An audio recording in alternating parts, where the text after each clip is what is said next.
હવામાન વિભાગની આગાહી મુજબ ગરમીને લઈને હવામાન વિભાગ દ્વારા એલર્ટ જાહેર કરવામાં આવ્યું છે, જે અનુસાર સૌરાષ્ટ્ર, કચ્છ અને ઉત્તર ગુજરાતમાં ગરમીને લઈને એલર્ટ જાહેર કરવામાં આવ્યું છે.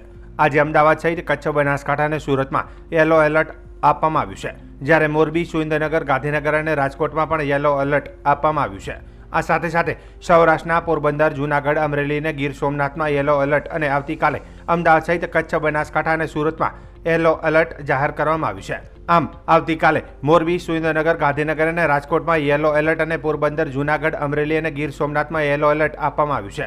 અમદાવાદમાં 38.7 ડિગ્રી તાપમાન રહ્યું છે. આજે અમદાવાદમાં 40 ડિગ્રી તાપમાન નોંધવાની શક્યતા છે. રાજ્યમાં સૌથી વધુ 41.1 ડિગ્રી તાપમાન રાજકોટમાં રહ્યું હતું. સુરેન્દ્રનગરમાં 40.5 ડિગ્રી તાપમાન રહ્યું હતું. આવનારા 3 દિવસ દરમિયાન તાપમાનમાં સતત વધારો થશે અને 3 દિવસ બાદ તાપમાનમાં 2 થી 3 ડિગ્રી તાપમાન ઘટશે. ત્રીજા દિવસે કચ્છ, બનાસકાંઠા, સુરેન્દ્રનગર, રાજકોટ અને દીવમાં ઉષ્ણ લહેર સાથે યલો એલર્ટ આપવામાં આવ્યું છે.